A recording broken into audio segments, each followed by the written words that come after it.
have to say it just went way beyond my expectation. It's like nothing that we had in D4. Pure hatred, they're Mephisto's army. They wanted them to feel a little bit more different from your typical demon family. Everyone's quality was top-notch. But at the time, we didn't know if it was going to work. I think where we landed is going to turn some heads. This is not your normal thing. It's the living form of hatred.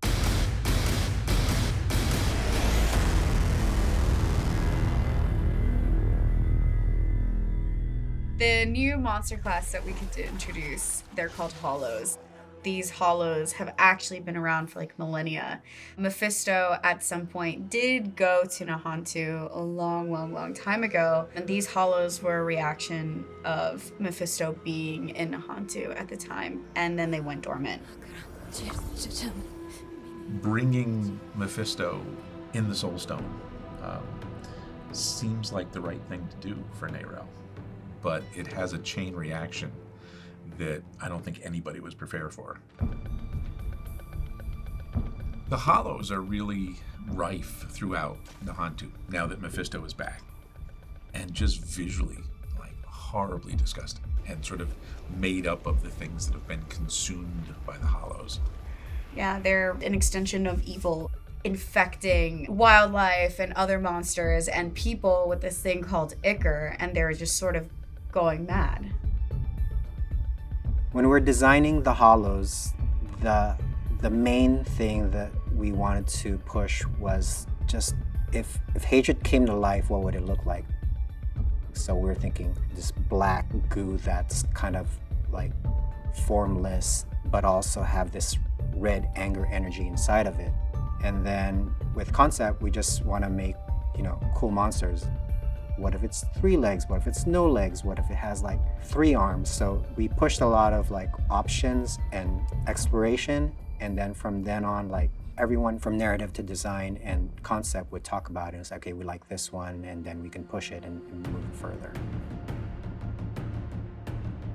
The Hollow family is made up of 4 members: the Swarmer, the Spitter, the Caster, and the Brutes. A big thing for me was that the family need to be overwhelming without just relying on pure numbers. So they're going to get stronger over time if you let them fester, their hatred after all. The Swarmer can teleport and attack you from behind, sides. The Spitter is a slug with legs. They spew out this vomit stream of goo. The Brute is the big, hulking, slow guy of the family. He has the shield that's buffing and making the rest of the army stronger. Caster is responsible for creating new swarmers. They also will channel onto a specific hollow and imbue them with extra hatred, makes them stronger and more deadly. The Hollowcaster's role serves as an elegant, hovering, yet menacing dungeon character in the game, really informed many of our design ideas. When we want to make a new variant, we want to know in which specific area we would going to see that character or creature. Readability is like the main focus. Went through several iterations on the design, the texture, the materials, and the camera testing. The day after she gave me like, I don't know, what was that, 10 different variations? I was okay, now we are talking. The emission on the spikes really did an awesome job to both on the silhouette and also to improve the readability. And in the end, we have the version that we were both happy with, and hand it over to the tech artist. We had some really strong narrative direction in understanding how big of a role hatred played, and we knew that we needed one look to tie it all together. This hatred has one source, and it's all about Mephisto. For the Hollow specifically, we identified that we wanted to do some special work with the materials, with the shaders for those characters. Shaders are the code that runs on the GPU that takes in all sorts of inputs like textures and lighting and position and outputs what the object's surface is supposed to look like. We wanted a shader that was capable of adding this sludge layer, this hatred layer over top of it, and making it dynamic and animating so that it really looks like it was constantly undulating or writhing. So once we had this shader function, we were able to kind of apply that in all these different contexts, like the monsters, like the environment, the character armors even. Most of the shader work was done by Alex, who really took that shader function and made it work in all sorts of different contexts.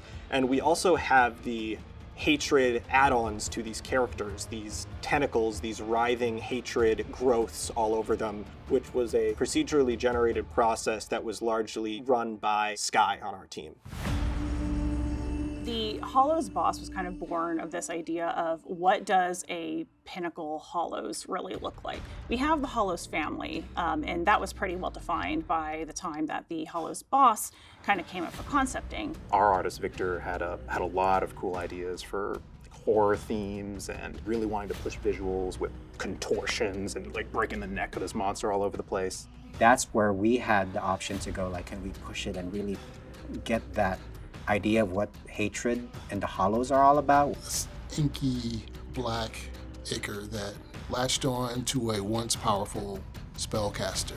It was such a great source of power that this particular Hollows monster turned into the Priestess of Hatred.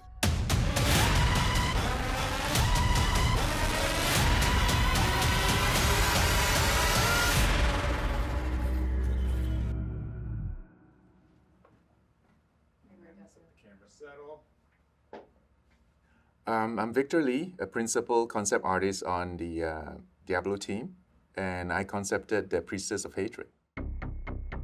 Victor Lee is one of the OGs from Diablo, and he's known for creating a lot of dark imagery. And every time we want to have a monster or boss, he's done all the greats, even Diablo himself. One of his monitors on the side of his desk is just like a dark black eye staring at him. And so when we needed something that's pure darkness, like, we had to tap Vic. I feel like when we're talking about hatred, I kind of visualize it as like a black, webby-like thing. So I thought a spider configuration would work for this. So I did a few variations, some with souls, human souls trapped in the abdomen. It's like a purgatory because this creature consumes humans. I have this nagging feeling for a long time that why I felt it's not working, no matter how interesting the design is, I'm not pushing the boundaries. So I basically rethought the whole thing. A lot of our creatures are just like raw aggression. It's just muscly and just brutal. Maybe this one is more insidious. What if the human figure is not controlling the hatred, but it's the other way around? Like the hatred is actually mocking humanity. It's like dragging a puppet around. So what I did is I kept the human figure as a focal point, but the rest of the creature is this moving mass of basically a ball of hatred. It broke a lot of rules, but I just felt like this just fits. So I went ahead with it and rendered it out.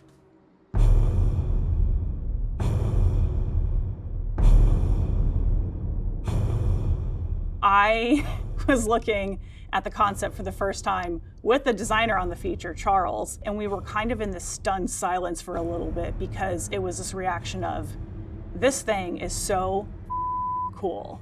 And then we started thinking, how are we even going to make this thing move? Typically, our monsters are bipedal or they're quadrupeds. How's it gonna move? We can't rely on walk cycles anymore. How's it gonna rotate? We can't rely on, the built-in rotation stuff without it looking weird as hell. It was clear that in order to make this like animate and look natural, we were gonna have to pretty much dive into uncharted territory. We wanted it to move in a very unique way. We wanted it to somersault through the air and be super unpredictable and zippy and just have like ridiculous animations as those tentacles are flying all over the place. We had that narrative and kind of drive to make it formless, and with our conventional rigging that we couldn't do that. We were doing prototyping before the feature even kicked off. Like, we were already meeting with animation and tech art to say, hey, we have this thing, we think it's really cool, but we need help figuring this out. So we had a lot of early collaboration, which was really what set us up for success. When the animator came back with it, going from post to post rather than your normal animations, I was like, yes, that's it. That's what hatred should feel like. When you first find the Priestess of Hatred, it's going to look like a lifeless human corpse. And you're like, doesn't look like a boss fight. I'm in a boss arena, what's going on? But as you approach, you see that the body gets pulled into a giant pool of hatred, and then out of that pool of hatred comes this giant mass of tentacles. And that is the boss.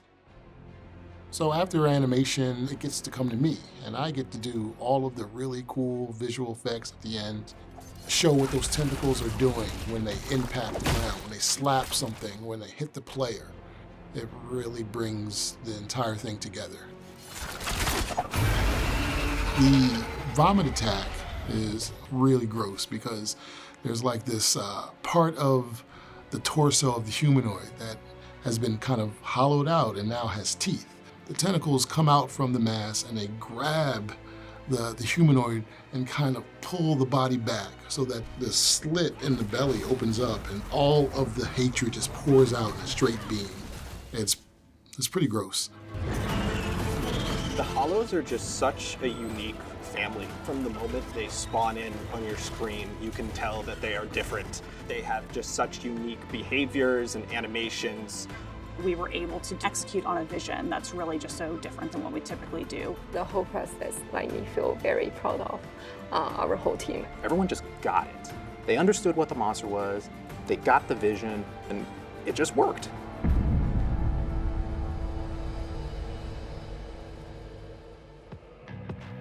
The eye on the screen has many functions.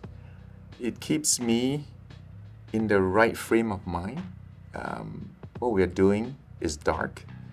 It should be horrifying. I should feel the fear while I'm doing it. It's a reminder of that. The eye also serves as a warning. Like, get moving. Don't dwell too long and wander around, Get this thing moving. Get the work done.